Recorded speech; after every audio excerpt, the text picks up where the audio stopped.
નમસ્કાર, સ્વાગત છે આપનું લોકમંચમાં. તમે જુઓ કે સોશિયલ મીડિયાનો એટલે કે મોબાઈલનો ઉપયોગ વધ્યો છે, અને જ્યારથી સોશિયલ મીડિયા અને મોબાઈલનો ઉપયોગ વધ્યો છે ત્યારથી ઓનલાઈન ફ્રોડના કિસ્સામાં પણ વધારો થયો છે.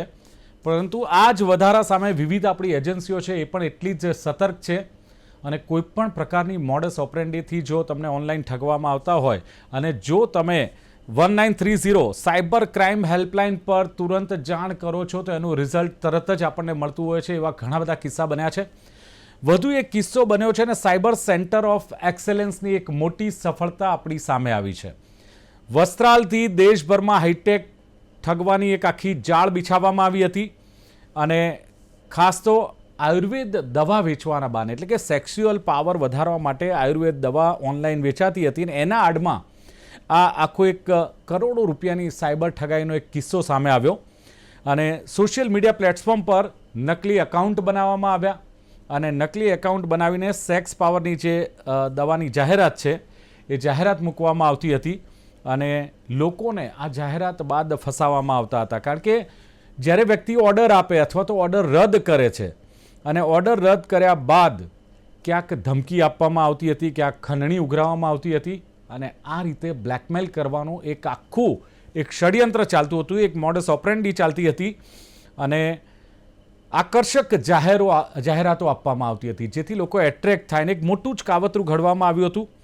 પરંતુ આખરે મેં કહ્યું તેમ કે સાયબર સેન્ટર ઓફ એક્સેલન્સની ટીમે આ સમગ્ર જે કૌભાંડ છે એનો પર્દાફાશ કર્યો છે, અને સાયબર સેન્ટર ઓફ એક્સેલન્સની ટીમે 7 આરોપીઓને એમાં ઝડપી પાડ્યા છે. બીજું, આ બધું જ થાય છે તો સાયબર સેન્ટર ઓફ એક્સેલન્સ આવા સાયબર ઠગોથી બચવા માટે શું સલાહ આપે છે, કઈ રીતે આપણને ચેતવે છે. બીજું કે સોશિયલ મીડિયા પર આવતી દરેક જાહેરાતો એની પર વિશ્વાસ કરી લેવો એ કેટલું જોખમી બને છે, અને ખાનગી માહિતી કોઈ પણ આપણી હોય ને કદાચ સોશિયલ મીડિયા પર આપણે કોઈને આપી દઈએ છીએ આ રીતે, તો એ પહેલાં શું વિચારવું જોઈએ. એટલે સાયબર ગુનેગારો ભલે ગમે એટલી હાઈ ટેકનોલોજીનો ઉપયોગ કરે, પરંતુ સામે સાયબર સેન્ટર ઓફ એક્સેલન્સની જે ટીમ છે એ ટીમ દ્વારા જે કામગીરી કરવામાં આવે છે, અને એ ટીમ પણ જે પ્રમાણે ગુના ડિટેક્ટ કરવા માટે હાઈટેક બની છે, એની સામે આવા જે સાયબર ગુનેગારો છે, સાયબર ઠગ છે, ઘૂંટણીએ પડતા હોય છે, અને એટલે જ આવા જે કિસ્સાઓ હોય છે એનો પર્દાફાશ થતો હોય છે. પણ જો તમે ઓનલાઈન શોપિંગ કરો છો કે ઓનલાઈન ચેટ કરો છો અને એમાં સાવચેતી નહીં રાખો તો ચોક્કસ પસ્તાશો. અને આખરે આવી ઠગ ગેંગને આવા પ્લેટફોર્મ કેવી રીતે મળી જાય છે, કેવી રીતે એ લોકોને આપણો ડેટા મળે છે, આપણા જે કસ્ટમરનો ફોન નંબર મળે છે, અને ડેટા કેવી રીતે પ્રાપ્ત કરે છે, આ બધી જ ચર્ચા કરવી છે. અને ચર્ચા કરવા માટે જે સાયબર સેન્ટર ઓફ એક્સેલન્સની જે આખી ટીમ હતી એમાંથી 2 પોલીસ ઇન્સ્પેક્ટર લોકમંચમાં મારી સાથે પેનલમાં છે. પહેલા છે A.H. સાવલિયા, એટલે કે Anmol H. Savaliya, police inspector cyber centre of excellence. Saliya સાહેબ, સ્વાગત છે આપનું લોકમંચમાં. નમસ્તે. સાથે જ PD Makwana, Pravinkumar Makwana, police inspector cyber centre of excellence. Makwana સાહેબ, આપનું પણ સ્વાગત. નમસ્કાર. અને વર્ષોથી આયુર્વેદ ક્ષેત્રમાં જેમનું નામ છે અને આયુર્વેદ એક્સપર્ટ છે એવા વૈદ્ય રાજેશ ઠક્કર મારી સાથે છે. રાજેશભાઈ, આપનું પણ સ્વાગત છે. નમસ્કાર. યસ. મકવાણા સાહેબ, શરૂઆત આપનાથી કરીશ, કારણ કે જે પ્રમાણે હાઈટેક ઠગાઈની એક જાળ બિછાવવામાં આવે અને સેક્સ્યુઅલ પાવર વધારવા માટે આયુર્વેદ દવાની આડમાં કરોડોનું ઉઘરાણી કરવામાં આવે, ખંડણી માંગવામાં આવે, ધમકી આપવામાં આવે. મકવાણા સાહેબ, કેવી રીતે આ ખબર પડી ને કેવી રીતે પહેલા તો આ કૌભાંડનો પર્દાફાશ થયો સાહેબ? સાયબર સેન્ટર ઓફ એક્સલન્સમાં હ્યુમન સોર્સથી અમને માહિતી મળેલી કે ગુજરાતમાં અને ભારતના જુદા જુદા નાગરિકો સાથે શક્તિવર્ધક દવા, સેક્સ પાવર વધારવાની દવા છે, એ દવાના નામ ઉપર એક્સટોર્શન કરવામાં આવે છે. અને આ એક્સટોર્શન છે, એ એક્સટોર્શનમાં ગુજરાત તેમજ ભારતના ઘણા બધા નાગરિકો, ખૂબ મોટા પ્રમાણમાં નાગરિકો છે, એ નાગરિકો આનો ભોગ બનેલા છે. અને સમાજનો જે તબકો છે એમાં 50+ ઉંમર ધરાવતા વ્યક્તિઓ છે એ આનો ભોગ બનનાર વધારે છે. અને આ લોકો છે એ સામાજિક રીતે પ્રતિષ્ઠિત હોય, અથવા તો એના બાળકો છે, બાળકો મોટા હોય, અને કોઈક લોભામણી જાહેરાતથી આવી દવા ખરીદેલી હોય અને પછી ભોગ બનેલા હોય, તો એ લોકો ફરિયાદ કરવા માટે સામે આવતા નતા. આવી એક હ્યુમન સોર્સ દ્વારા અમને માહિતી મળી. આ માહિતીના આધારે અમે ટેકનિકલ એનાલિસિસ અને ટેકનિકલ સર્વેલન્સના આધારે અમુક ચોક્કસ પોકેટ છે આઈડેન્ટિફાઈ કર્યા અને ઘણા બધા નંબરો છે એનું એનાલિસિસ કરવામાં આવ્યું અને એ એનાલિસિસના આધારે અમને એ કન્ક્લુઝન ઉપર અમે અને અમારી ટેકનિકલ ટીમ કન્ક્લુઝન ઉપર આવી કે અમદાવાદનું વસ્ત્રાલ છે એ વસ્ત્રાલ અને ઉત્તર પ્રદેશનું બિધુના અને ઇટાવા છે એ ઇટાવા મુખ્ય રીતે આ જે એક્સટોર્શન અને સેક્સ પાવર વધારવાની દવામાં જે લોકો ભોગ બને છે એને વિક્ટીમ બનાવવામાં સૌથી મોટા આ બે જે સ્થળો છે ત્યાંથી આ આખું રેકેટ ચાલે છે. બિલકુલ. પણ મકવાણા સાહેબ, એક સવાલ છે કે જ્યારે તમે આ રેડ કરી, જ્યારે તમે કહ્યું કે હ્યુમન રિસોર્સથી માહિતી મળી, કેટલા સમયથી આ રેકેટ ચાલતું હતું? ને સાહેબ આપે કહ્યું તેમ કે 50+, કારણ કે એક કહેવાય ને કે 50+ હોય એટલે એ લોકો આનો જે ફાયદો ઉઠાવે, કારણ કે શરમ હોય, સંકોચ હોય, આપે કહ્યું એમ કે પ્રતિષ્ઠિત લોકો હોય. સાહેબ, કેટલા સમયથી રેકેટ ચાલતું હતું અને કેટલા લોકો ભોગ બન્યા મકવાણા સાહેબ? આ રેકેટ છે એ અમારી તપાસ દરમિયાન અમને જે ડેટા મળ્યો અને અમે જે ઇન્ટ્રોગેશન કર્યું એ મુજબ 1.5 વર્ષથી આ રેકેટ ચાલતું હતું અને આમાં ગુજરાત અને ભારતના 4,000 થી 5,000 લોકો છે એ ભોગ બનેલાની હાલ શક્યતા છે. અને એમાંથી ગુજરાતના અને ગુજરાત, મહારાષ્ટ્ર, બિહાર, ઉત્તર પ્રદેશ અને રાજસ્થાન આના જે ભોગ બનનાર લોકો છે એ લોકો સાથે અમે કોન્ટેક્ટ કરેલો છે અને હજી અમારી તપાસ ચાલુ છે અને વધુમાં વધુ ભોગ બનનાર નાગરિકો છે એ નાગરિકો સુધી અમે પહોંચી અને આવો કોઈ ગુનો છે એ ફરી ના આચરે એવા અમારા પ્રયત્નો છે અને અમારું જે ઇન્વેસ્ટિગેશન છે એ ઇન્વેસ્ટિગેશન અમે ઊંડાણપૂર્વક અને મૂળ સુધી આ ઇન્વેસ્ટિગેશન અમે લઈ જવા માંગીએ છીએ. મકવાણા સાહેબ, આ જે ઠગાઈ કરવામાં આવતી હોય છે ઓનલાઈન ને સાયબર ફ્રોડના જે કિસ્સા વધ્યા છે, કેમ આ લોકોને કોઈ ડર નથી સાહેબ? કાયદા છે, આવી જે કહેવાય કે cyber excellence, cyber centre of excellence જેવી એજન્સીઓ છે ને છતાં પણ સાહેબ આજે જે ગુનાઓ વધતા જાય છે મકવાણા સાહેબ, એની પાછળના કારણો શું માનો છો આપ? આ જે ગુનાઓ વધે છે એ ગુનાઓમાં મારું એવું માનવું છે કે એક તો સોશિયલ મીડિયા અને ટેકનોલોજી છે, ટેકનોલોજીનો ઈઝી એક્સેસ છે અને સોશિયલ મીડિયા ઉપર જે લોકો છે એ તમને ખૂબ મોટા પ્રમાણમાં લોકો મળી જાય છે અને તમામ પ્રકારના લોકો મળે છે. ખૂબ જાગૃત લોકો પણ મળે છે અને એવો તબકો પણ મળે છે કે જે ફક્ત સોશિયલ મીડિયા છે એનો ખાલી ઉપયોગ કરી શકતા હોય છે. તો આવી જે ગેંગો છે એ ગેંગો જે ઇઝીલી ટાર્ગેટ થઈ શકે અને ખૂબ મોટો તબકો હોય આવા તબકાને એ ટાર્ગેટ કરે છે અને એ લોકો ઇઝીલી કોઈ પણ ક્રાઇમ કરી અને એ ક્રાઇમમાંથી લાભ મેળવી લેવા માટે સક્રિય હોય છે અને આવા અલગ અલગ જે પોકેટ છે એ પોકેટ બનેલા છે અને એના કારણે જે ઈઝી એક્સેસ છે ઈઝી એક્સેસ અને નાગરિકો છે એ નાગરિકોનો કોઈ જગ્યાએ લાભ, કોઈ જગ્યાએ લાલચ, કોઈ જગ્યાએ સારા પાત્ર સાથે સંપર્ક, આ પ્રકારની જે એમની એક ગ્રીડ છે એ ગ્રીડના કારણે હું એવું માનું છું કે જે સ્કેમરો છે એ સ્કેમરવાનો ભરપૂર લાભ ઉઠાવી રહ્યા છે. બિલકુલ. સાલિયા સાહેબ, જે પ્રમાણે મકવાણા સાહેબે વાત કરી કે દવાના નામે ક્યાંક લોકોને છેતરવામાં આવતા હતા, આયુર્વેદ દવાના વેચાણના આડે ધાક ધમકી આપવામાં આવે, ખંડણી ઉઘરાવવામાં આવે, 50+ થી ઉંમરના વધારે લોકો હોય એ લોકોને ક્યાંક ભોગ બનાવવામાં આવે. પણ સાહેબ 4,000 થી 5,000 લોકો સાલિયા સાહેબ માની લો કે ભોગ બન્યા છે, તો પછી સવાલ એ છે કે આટલા બધા લોકોના કસ્ટમરના ડેટા કેવી રીતે તેમની પાસે આવતા હશે? કઈ રીતે આ લોકો ફોન નંબરને ડિટેલ ને માહિતી મેળવતા હશે? અથવા અમને જે ટાર્ગેટ કરવા એ કઈ રીતે આ આખી એક એમઓ ચાલતી હશે સર? આ સાયબર ક્રિમિનલ્સ છે ડે ટુ ડે બહુ તૈયાર થઈ ગયા છે. એ લોકો ફેસબુક એડ રન અને ઇન્સ્ટાગ્રામ મેટા પર એડ રન કરાવતા હતા. એમનું એક અલગ બજેટ હતું એડ રન કરાવવા માટેનું, જેનાથી લોકો એ એડની લોભામણી જાહેરાતો જોતા હતા અને એના એક ગૂગલ ફોર્મ આવતું હતું, ત્યાં એ ડેટા ફિલ કરે એટલે જે વિક્ટીમ છે એનો નંબર સાયબર ક્રિમિનલ સુધી પહોંચતો હતો.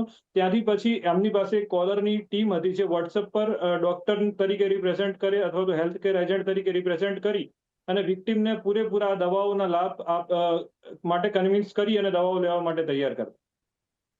બિલકુલ. પણ સાહેબ કોઈ શક પડે અથવા નકલી છે, જો માની લો કે આયુર્વેદ તરીકે એ લોકો પ્રેઝન્ટ થાય છે તો થોડી ઘણી માહિતી તો એમની પાસે આયુર્વેદની હોવી જોઈએ ને, કારણ કે કોઈ પણ વ્યક્તિ 50+ નો હોય એટલો ઇઝી તો વિશ્વાસ ન જ મૂકી શકે ને. તો શું એમાં થોડા ઘણા જાણકાર લોકો હતા, અથવા આવી કોઈ ડિગ્રી અથવા કોઈ આ બાબતની જાણકારી આ ટીમમાંથી કોઈને હતી, આ ટોળીમાંથી? બેઝિકલી આ લોકો એટલા હાઈલી એજ્યુકેટેડ નતા, પણ એમને એક સ્ક્રિપ્ટ તૈયાર કરવામાં આવતી હતી. જે કોલ સેન્ટરનો મુખ્ય સૂત્રધાર હતો એને એક સ્ક્રિપ્ટ તૈયાર કરી હતી, જે એને બેઝિકલી ટ્રેન કરતો હતો ઇનિશિયલી, કે તમે આ રીતે કન્વિન્સ કરો. આયુર્વેદિક દવાઓ, અને એમની પાસે પ્રોપર માર્કેટિંગ સ્ટ્રેટેજી હતી. અમને એમ ત્યાંથી સ્ક્રિપ્ટ પણ રિકવર થઈ છે, જે સ્ક્રિપ્ટના મુજબ એ લોકો વિક્ટીમને ફસાવતા હતા. જી. અને સાલિયા સાહેબ, જે પ્રમાણે માની લો કે જે સોશિયલ મીડિયા કંપની છે, આ સોશિયલ મીડિયા કંપનીઓ કરોડો રૂપિયાની સાહેબ જાહેરાતો આપે છે. તો આવી જાહેરાતો આપે છે સાહેબ, કરોડો રૂપિયા કમાય છે, તો પછી એમના માટે કોઈ કાયદા હશે ને, અથવા એમની કોઈ જવાબદારી નક્કી કરતા કોઈ કાયદા હશે ને? કેવી રીતે આ લોકોની જવાબદારી કેમ નક્કી નથી થતી સાહેબ? બેઝિકલી આપણે સોશિયલ મીડિયા કંપની કે વિક્ટીમ કોઈ એકની જવાબદારી ફિક્સ ના કરી શકીએ, પરંતુ જરૂરથી સોશિયલ મીડિયા જે પ્લેટફોર્મ્સ છે, એ લોકોએ આ રીતની એડ રન કરાવતા હોય એવા તમામ લોકોના કેવાયસી પ્રોપર વેરીફાઈ કરવા જોઈએ, જેથી ભવિષ્યમાં આવો કોઈ બનાવ બને તો ઇન્વેસ્ટિગેશન એજન્સી એ કેવાયસી ના આધારે ત્યાં પ્રોપર આરોપીઓ સુધી પહોંચી શકે અને મૂળ સુધી પહોંચી શકે. અને એ જ રીતે જે લોકો છે એ આ રીતની લાલચ અને કોઈ ડરમાં આવી અને સોશિયલ મીડિયા એડવર્ટાઇઝમેન્ટમાં ભોગ બનવું ના જોઈએ. જી. સલિયા સાહેબ, કેવી રીતે આખું એક પ્લાનિંગ કરવામાં આવતું હોય છે તમારી ટીમ તરફથી, અથવા તો સાયબર સેન્ટર ઓફ એક્સેલન્સ તરફથી, જ્યારે આવા કિસ્સા બને ત્યારે માની લો કે કોઈ આપને જાણ કરે છે કે ભાઈ હું આ રીતે ભોગ બન્યો છું, અથવા અત્યારે તો ઓનલાઈન છેતરપિંડીના જે પ્રમાણે કેસ વધી રહ્યા છે અને ડિજિટલ એરેસ્ટના કિસ્સા પણ સાલિયા સાહેબ એટલા બધા વધી ગયા છે, અને એમાં પણ જે પ્રમાણે મકવાણા સાહેબે કહ્યું કે સિનિયર સિટીઝનોને ટાર્ગેટ બનાવે છે, તો પછી ત્યાં સુધી પહોંચવું, કોલ આપના પર આવ્યો અને ત્યાં સુધી પહોંચવું છે મૂળ સુધી, કઈ રીતે આખું એક પ્લાનિંગ હોય છે? સ્ટેટ સાયબર એક્સેલન્સ સેન્ટરની 1930 અવેરનેસની હેલ્પલાઇન છે. જ્યારે કોઈ પણ વિક્ટીમ 1930 પર કોલ કરે છે અને ડિજિટલ અરેસ્ટ થયો છે કે કોઈ પણ સાયબર ફ્રોડ થયો છે એની જાણકારી આપે છે, તો વિથિન ગોલ્ડન અવર એના તમામ પૈસા રિફંડ ફ્રીઝ કરવાનો પ્રયત્ન થાય છે, કે જેટલા પૈસા બચે એટલા બચાવી શકાય. ઇન્વેસ્ટિગેશન પાર્ટમાં તમામ જે મ્યુલ એકાઉન્ટ્સમાં પૈસા ગયા હોય છે એ બાબતેની તપાસ કરવામાં આવે છે. કોઈ વીપીએન યુઝ થયું છે, એના આઈપી લોગ્સ, બેન્કિંગ ટ્રાન્ઝેક્શન જે બી થયા હોય, તમામ દિશાઓમાં અમારી પાસે પ્રોપર ટેકનિકલ ઇન્ફ્રાસ્ટ્રક્ચર છે, કે જેનો યુઝ કરી અને અમે એના મૂળ સુધી પહોંચી અને મેઇન સાયબર ક્રિમિનલ્સ છે ત્યાં સુધી પહોંચવાનો પ્રયત્ન થતો હોય છે. બિલકુલ. પણ સાહેબ, અત્યારે તો સાયબર ગુનેગારો પણ એટલા એક્સપર્ટ બની ગયા છે, કારણ કે ગુનો આચરવો હોય ને એટલે આ બાબતની એમની પાસે પણ અલગ અલગ મોડસ ઓપરેન્ડી હોય છે, નવા નવા રસ્તા શોધી રહ્યા હોય છે. તો હવે એમને રોકવા માટે આપણા જે કાયદા છે, અથવા તો જે આપણી પાસે ટેકનોલોજી છે, એ ટેકનોલોજી કેટલી સક્ષમ કહી શકાય, કેટલી કેપેબલ છે કે તમે ત્યાં સુધી પહોંચી શકો છો?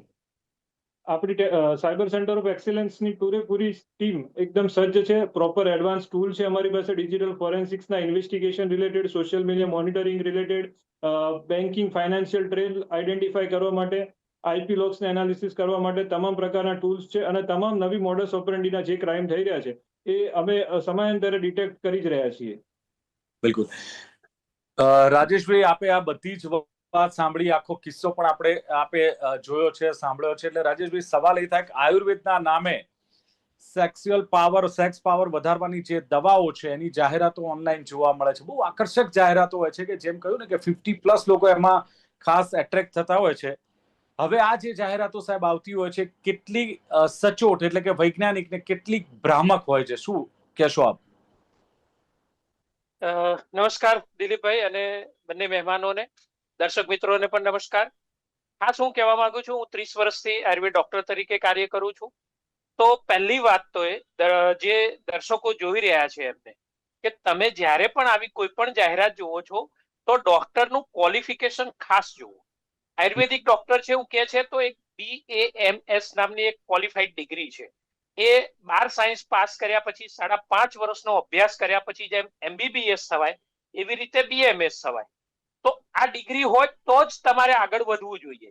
અને બીજું કે કાયદાકીય એવી રીતે પ્રાવધાનો છે બધા. તો શિડ્યુલ H છે, શિડ્યુલ X છે, શિડ્યુલ G છે, શિડ્યુલ H1 છે. તો ઘણી બધી એવી હોય કે શિડ્યુલ X ની દવાઓ તો કોઈ પણ વેચી પણ ના શકે. શિડ્યુલ H હોય તો ડોક્ટરના પ્રિસ્ક્રિપ્શન વગર, ધારો કે એક સાયકોટ્રિસ્ટ દવાએ કોઈક એવી દવાઓ આપી છે જે નાર્કોટિક્સના અંડરમાં આવી શકે એ ટાઈપના પ્રાવધાનો રાખે છે, તો એને દર 2 મહિને રિન્યુ કરાવવું પડે. તો તો એ પ્રિસ્ક્રિપ્શન ઉપર સિક્કો મારવાનો હોય અને આ દવાઓ જેટલી લખી છે કે 6 સ્ટ્રીપ જ આપવાની છે તો 6 જ આપી શકાય. એવી રીતે આવી બધી સેક્સ્યુઅલ પાવર વધારવાની બીજી આયુર્વેદિક દવાઓ ને બધું જે છે, તો આયુર્વેદના નામથી ગોરખ ધંધા કરતા હોય એને સમાજના લોકોએ પણ અલગ દ્રષ્ટિથી જોવા જોઈએ. પહેલા કેવું હતું કે પ્રિન્ટ મીડિયામાં વધારે જોવા મળતું હતું, હવે સોશિયલ મીડિયામાં વધારે જોવા મળ્યું છે. અને સોશિયલ મીડિયા ઉપર સીધા કાયદાઓ લાગુ નથી કરી શકાતા, કેટલાક લૂપ હોલ્સ છે. તો પણ હું આ બધાની વચ્ચે રહીને કહું કે આપણા ગુજરાતની અંદર આપણે બહુ જ લકી છીએ કે આવા એક્સપર્ટ લોકો આપણી સાથે છે. ગુજરાત સાયબર એક્સેલન્સ ઓફ સેન્ટરની જે ટીમ છે એમાં વિશેષ કરીને સાવલિયા સાહેબ ને મકવાણા સાહેબ, એમને હું અભિનંદન આપું છું કે તમે આ સચોટ કાર્ય બહુ જ સારી રીતે પકડ્યું છે અને જે ગોરખ ધંધા કરતા હોય આયુર્વેદના નામે એમનો પર્દાફાશ કર્યો છે.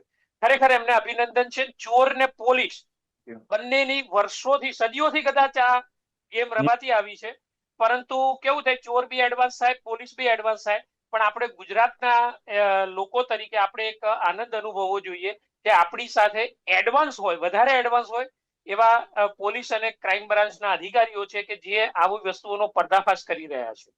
બીજી એક વસ્તુ કે આયુર્વેદના નામથી, કેમ કે સેક્સ્યુઅલ પાવર જે છે ને આપણે ત્યાં હજી પણ એક જે કહેવાય કે સેક્સ્યુઅલ પાવર વધારવાનું હોય કે આ સંબંધ રાખવાનું છે કે એ બધી બાબતો વિશે હજી સમાજમાં બહુ છોછ વર્તાય છે, એટલે એને કારણે ચર્ચા નથી કરી શકતા.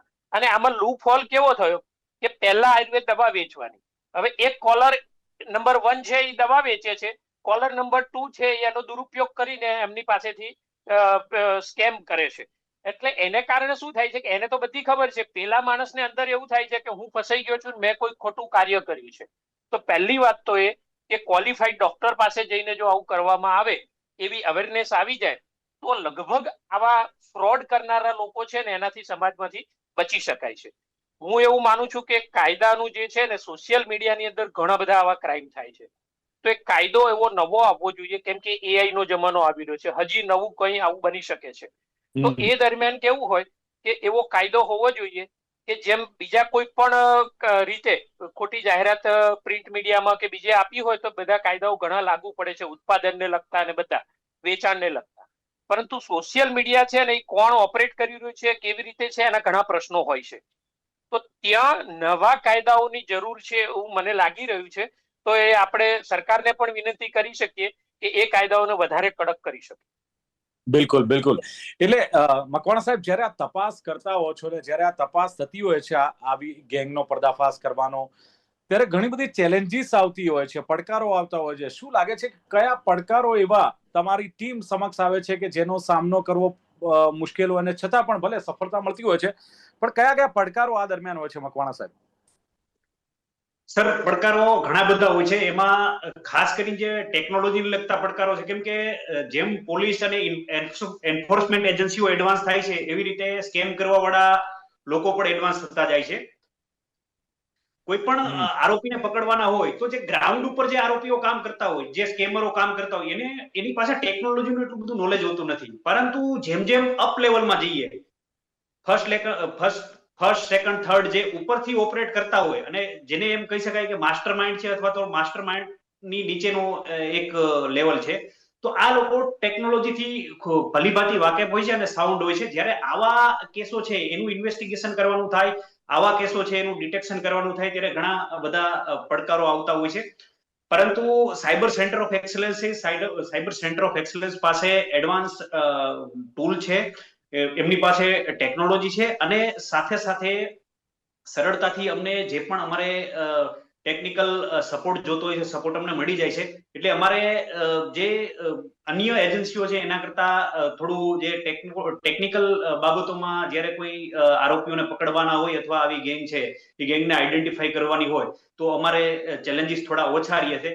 પરંતુ એડવાન્સ જે સ્કેમરો છે એને પકડવામાં ખૂબ જ ડિફિકલ્ટ ચેલેન્જીસ આવતી હોય છે. અને છતાં પણ અમારી ટીમ છે એ સાયબર સેન્ટર ઓફ પણ એક્સલન્સ. મકવાણા સાહેબ, ઘણીવાર એવું થતું હોય છે કે સાયબર ફ્રોડ કરનારા સોશિયલ મીડિયામાં હોય એટલે તપાસ થાય, પરંતુ એ ક્યાં બેઠા છે, નેશનલ લેવલે છે, રાજ્યમાં છે, દેશમાં છે, દેશની બહારથી પણ થતા હોય છે. ત્યારે લાગતું નથી કે વધારે એક ચેલેન્જીસ આવી જતી હોય છે ને એમના સુધી પહોંચવું પણ મુશ્કેલ પડતી હોય છે? ઘણીવાર એ લોકો તમારા હાથમાં પણ ના આવતા હોય. જી સર, એવું બને છે કે ઘણી વખત જે સ્કેમ કરવામાં આવે છે, એ સ્કેમ છે એ સ્કેમનું જે હેડક્વાર્ટર છે એ કોઈ અન્ય દેશમાં હોય છે. જ્યારે જે સંસાધનોનો ઉપયોગ કરવામાં આવે છે, મેન પાવરથી લઈ અને સિમ કાર્ડથી લઈ અને બેંક એકાઉન્ટથી, તો એ ઇન્ડિયન યુઝ કરવામાં આવે છે. તો જ્યારે તપાસ કરવામાં આવે ત્યારે એ બેંક એકાઉન્ટના ટ્રાન્ઝેક્શનો અને જે સિમ કાર્ડ છે એ ઇન્ડિયન હોય, પણ એનો જે ઉપયોગ છે એ ઉપયોગ બીજા દેશોમાંથી થયેલો હોય છે. અને એના જે ટેકનિકલ એનાલિસિસ કરવામાં આવે, તો ટેકનિકલ એનાલિસિસમાં જે પણ એને ટ્રેક કરવા માટેના આપણી પાસે જે ટેકનિકલ સોર્સ છે, એ ટેકનિકલ સોર્સ પણ વિદેશના આવતા હોય છે. એટલે દેશ ચેન્જ થાય એટલે જે ઇન્વેસ્ટિગેશન એજન્સી છે અને ટેકનિકલ જે કામ કરે છે એને ઘણી બધી ચેલેન્જોનો સામનો હાલના તબક્કે કરવો પડે છે. બિલકુલ. સાલિયા સાહેબ, સાયબર સેન્ટર ઓફ એક્સેલન્સ જે એક્સેલન્સ ખરેખર કામ કરી રહ્યું છે, પરંતુ હજુ લોકોમાં સાહેબ અવેરનેસ નથી. કિસ્સાઓ વધતા જાય છે, તમારી કામગીરી વધતી જાય છે, તમારી જવાબદારી વધતી જાય છે, તમારી ચેલેન્જીસ વધતી જાય છે. લાગતું નથી સાહેબ કે આટલા બધા સોશિયલ મીડિયાના ઉપયોગમાં જો સાયબર ફ્રોડના કિસ્સા વધ્યા હોય તો સાયબર સેન્ટર ઓફ એક્સેલન્સે પણ શાળા, કોલેજો, સિનિયર સિટીઝન્સમાં અવેરનેસ આવે માટેના કાર્યક્રમો કરવા જોઈએ, અથવા થતા પણ હશે. કઈ રીતે સાહેબ જાગૃતિ લાવવાના પ્રયત્નો થાય છે અને કેટલા લોકો જાગૃત શું ખરેખર છે, સલિયા સાહેબ? જરૂરથી. સમયાંતરે દરેક સ્ટેટ સાયબર સેલના અમારા અંડરમાં આવતા તમામ કમિશનરેટ એરિયાના સાયબર ક્રાઇમ પોલીસ સ્ટેશન કે દરેક જગ્યાએથી અવેરનેસના અવારનવાર પ્રોગ્રામો થતા રહે છે. શાળા, કોલેજોમાં સિનિયર સિટીઝન માટે પણ પ્રોગ્રામ થતા હોય છે કે જેથી ડિજિટલ અરેસ્ટના ભોગ ના બને. સાયબર બુલિંગ છે, સોશિયલ મીડિયા ફ્રોડ છે, એ તમામ ફ્રોડની માહિતી આપતી બુકલેટો પણ છપાવવામાં આવે છે અને લોકો સુધી મેક્સિમમ અવેરનેસ થાય એ બાબતના પ્રયત્નો થતા જ હોય છે, ચાલુ જ છે. બિલકુલ. છતાં લાગે છે સાહેબ કે લોકો એટલા જાગૃત છે અથવા લોકો કદાચ ક્યાંક ગંભીર એટલા નથી આ ફ્રોડમાં, ને ફ્રોડના કિસ્સા વધતા જાય છે કારણ કે લોભ લાલચમાં વ્યક્તિ ફસાઈ જાય છે અને આખરે આવા કિસ્સાઓમાં ભોગ બનતા હોય છે. અને બીજું કે ડિજિટલ એરેસ્ટ આ એક બહુ જ મોટી એક ચેલેન્જ નથી લાગતી સાહેબ આજના ટેકનોલોજીના યુગમાં? જી, ડિજિટલ અરેસ્ટ એ બહુ મોટી ચેલેન્જ છે. લોકો અવેર થઈ રહ્યા છે, પણ હજુ ક્યાંક ને ક્યાંક સાયબર ક્રિમિનલ પણ દરરોજ નવી ને નવી મોડસ ઓપરેન્ડી લાવી અને લોકોને ડર, લાલચનો ફાયદો ઉઠાવવાનો પ્રયત્ન કરી અને એ લોકો સાયબર ક્રાઇમ કરી રહ્યા છે. અને અવેરનેસ માટેના પૂરતા પ્રયત્નો આપણે પણ કરી રહ્યા છીએ કે લોકો અવેર થાય. આપણી હેલ્પલાઇન છે 1930, cybercrime.gov.in વેબસાઇટ પણ છે, ત્યાં જઈને લોકો સાયબર ક્રાઇમના રિલેટેડ એમની કમ્પ્લેન રજીસ્ટર કરાવી શકે છે. અને સલે સાહેબ 1930 પર જ્યારે કોલ કરવામાં આવે છે ત્યારે લોકોમાં કેટલી અવેરનેસ છે અથવા લોકોને આની જાણકારી કેટલી છે? અને બીજું, કઈ રીતે સલાહ આપશો કે 1930 નો ઉપયોગ કરો, તમે સેફ છો, સુરક્ષિત છો? કારણ કે બે વસ્તુ છે. કોઈ પણ એજન્સી હોય એ કદાચ સાયબર સેલ હોય, સાયબર સેન્ટર ઓફ એક્સેલન્સ હોય, પોલીસ ડિપાર્ટમેન્ટ હોય, સીઆઈડી ક્રાઇમ હોય કે એસીબી હોય, સાહેબ લોકો ગભરાય છે, લોકો સંપર્ક કરતા ભલે પોતે ભોગ બન્યા, એમને શું સલાહ આપશો, કેટલો વિશ્વાસ આપશો? હું જરૂરથી લોકોને અપીલ કરીશ કે કોઈ પણ ડર, શરમ કે એના વિના 1930 નો કોન્ટેક્ટ કરે. આપણે કોઈ પણ વિક્ટીમનો ક્યાંય પણ ઉલ્લેખ કરતા નથી. વિક્ટીમની પ્રાઇવસી પૂરેપૂરી રાખવામાં આવે છે. ડિજિટલ અરેસ્ટ હોય કે સેક્સટોર્શન રિલેટેડ આવા કોઈ પણ ક્રાઇમ હોય કે ન્યૂડ વિડીયો કોલ હોય, એમાં પણ લોકો કમ્પ્લેન કરવામાં ડરતા હોય છે. તો 1930 નો જરૂરથી સંપર્ક કરવો જોઈએ. આપણે પ્રોમ્પ્ટ રિસ્પોન્સ આપીએ છીએ અને વિધિન અ ગોલ્ડન અવર એમના તમામ નાણાકીય ફ્રોડ હોય તો એ પૈસા આપણે ફ્રીઝ કરવાનો પ્રયત્ન કરીએ છીએ અને જેટલો ઝડપી બને એટલો ઝડપી રિસ્પોન્સ મળે છે. બિલકુલ. મકવાણા સાહેબ, ટૂંકમાં લોકોની અવેરનેસ માટે 1930 નો મેક્સિમમ ઉપયોગ કરો. સાહેબે કહ્યું એમ વેબસાઇટનો મેક્સિમમ ઉપયોગ કરો. કઈ અપીલ મકવાણા સાહેબ આપની શોર્ટમાં?